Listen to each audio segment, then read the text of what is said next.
Bienvenidos a Sin Rodeos. Hoy día, con motivo de haberse celebrado el 1 de mayo, el Día de los Trabajadores, tendremos una entrevista con Mario Guamán, presidente de la CGTP, la Confederación General de Trabajadores, y a su vez secretario general del Gremio de Construcción Civil. Tenemos también un reportaje alucinante sobre chicos cibernéticos, como ellos gustan en decir, el deporte intelectual de nuestros días. También habrán reportajes sobre las microempresas, los microempresarios y sobre un encuentro binacional de jueces de paz en nuestra frontera norte, de jueces de paz de Perú y de Ecuador. Pero primero, la actualidad. Esta semana siguió marcada por un deslinde imprescindible que no llega. Es el deslinde entre la continuidad de las reformas democráticas y de la lucha contra la corrupción o la claudicación que parece predominar después de una suerte de meseta, ¿no?, que se produjo con estas iniciativas desde ya el año pasado. La demora en producir un deslinde está creando obviamente públicas divisiones en el oficialismo y a su vez está haciendo que la gente retome las calles en la lucha por afirmar la democracia y el enfrentamiento o claramente la sanción a la corrupción. Justamente la siguiente nota da cuenta de lo que ocurrió esta semana en relación a la lucha anticorrupción. Veámosla.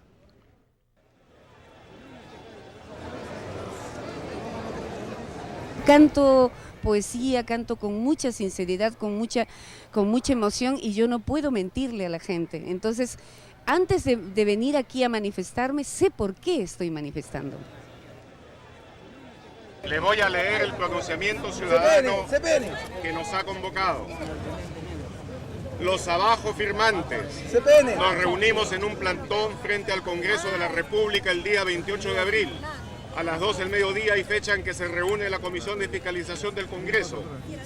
Y lo hacemos para expresar nuestra solidaridad con el ex procurador José Ugaz, uno de los protagonistas destacados de la lucha contra la corrupción en el país, acusado con cargos falsos por la Comisión de Fiscalización del Congreso de la República, para exigir una inmediata rectificación de esta decisión adoptada por la Comisión de Fiscalización y para repudiar los ataques que se vienen produciendo en la lucha contra la corrupción y reclamar un compromiso explícito de las instituciones democráticas, en particular de los partidos políticos.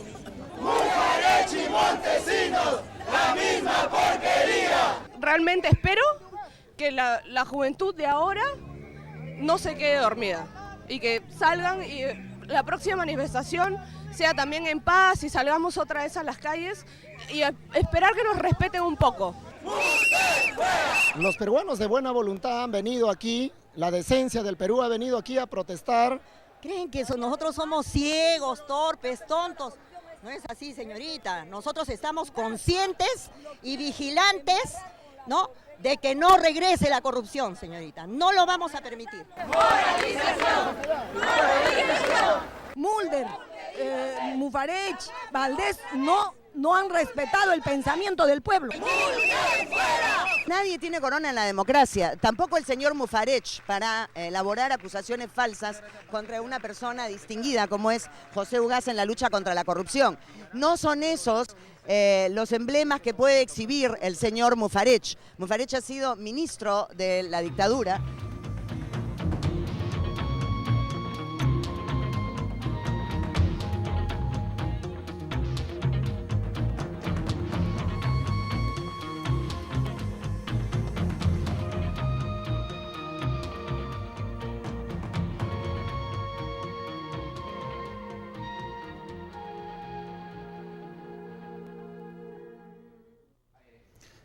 Nadie se hubiera imaginado que tan pronto la gente hubiera tenido que salir a las calles para reafirmar los valores de la gesta democrática en el país. Y esta semana el presidente Toledo dijo que escuchaba y aceptaba las críticas sanas, las que distinguía de aquellas críticas que se producen desde la mafia y que tenían los brazos abiertos justamente para recomponer esas alianzas en la lucha democrática y anticorrupción. Pero la ciudadanía sigue esperando decisiones. y los esfuerzos se mantienen en varios frentes. Esta semana también se presentó en el local de la Coordinadora Nacional de Derechos Humanos la red japonesa por juicio a Fujimori, una red de organizaciones de ese país creada para dar a conocer a la sociedad japonesa los delitos cometidos por el expresidente prófugo y cuyas iniciativas son parte de la campaña Fujimori extraditable. Tenemos una pequeña nota al respecto. Coordinadora Nacional de Derechos Humanos, es muy grato acoger a la delegación de la red japonesa por juicio a Fujimori que nos visita en estos días al país. Expresamos la decisión de los organismos de derechos humanos junto con los familiares de las víctimas de los casos Barrios Altos y La Cantuta de exigir que el expresidente y prófugo ciudadano Alberto Fujimori sea sometido a la justicia peruana por sus responsabilidades en graves crímenes de lesa humanidad. Su caso se ha juzgado en el Perú. Al llegar al Perú hemos podido encontrarnos con los familiares y también con las víctimas de las violaciones de derechos humanos, a regresar a Fujimori al Perú para que su caso sea juzgado en el Perú.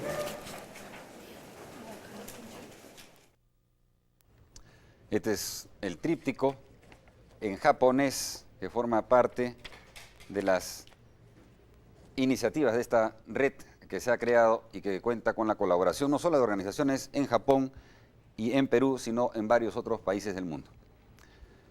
A su vez, este martes último se constituyó el patronato de una experiencia pionera en Apurímac, denominada Lugar de la Memoria, Olvidarte Nunca.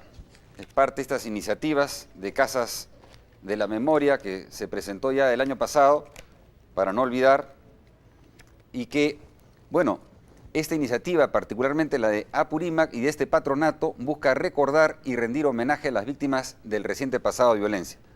Olvidarte Nunca ha logrado que la Municipalidad de Abancay declare la plaza principal de Villa Ampay, nada menos, como la Plaza de la Memoria. Es la primera ciudad del país que cuenta formalmente con un espacio público para honrar la memoria de las víctimas. Bueno, y mañana, 5 de mayo, se cumplen 10 años de la denuncia pública que hizo el general Robles, comprometiendo a Montesinos, Hermosa y Fujimori con los asesinatos del Grupo Colina. A raíz de ello, se le persiguió, como todos sabemos, pero en los próximos días se debe llevar a cabo la ceremonia pública de desagravio a la que se ha comprometido el gobierno peruano ante el Sistema Interamericano de Derechos Humanos. Estaremos a la iniciativa de esta ceremonia. Pero lo que queda claro entonces es que la confusión que se genera desde el Congreso, ¿no?, y que promueven otros sectores permite que hagan de la suya nada menos algunos muy cuestionados personajes de la vida reciente del país, como Carlos Manrique, que esta vez hizo su reaparición nada menos que en un mitin público. Fíjense si no será realmente enorme la confusión que generan desde los centros de decisión de este país. Ciertamente las decisiones que se espera que se tomen y que deslinden claramente en este campo traerían claridad y permitirían también afirmar la transparencia en la gestión gubernamental.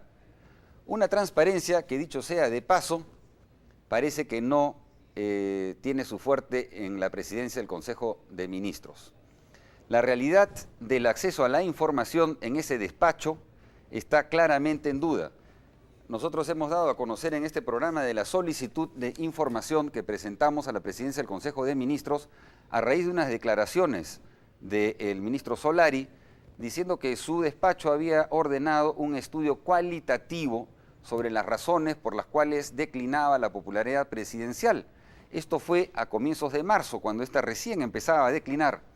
Han pasado 2 meses y, como todos sabemos, en referencia a las últimas encuestas, la aprobación presidencial llega apenas a un 16%, más baja todavía que la de hace unas semanas atrás. Y no hay ninguna iniciativa del Consejo, de la presidencia del Consejo de Ministros para que esta situación se modifique. Y sin embargo, esa es la razón que ha argumentado por escrito la presidencia del Consejo de Ministros para denegarnos la información solicitada. Tenemos, en primer lugar,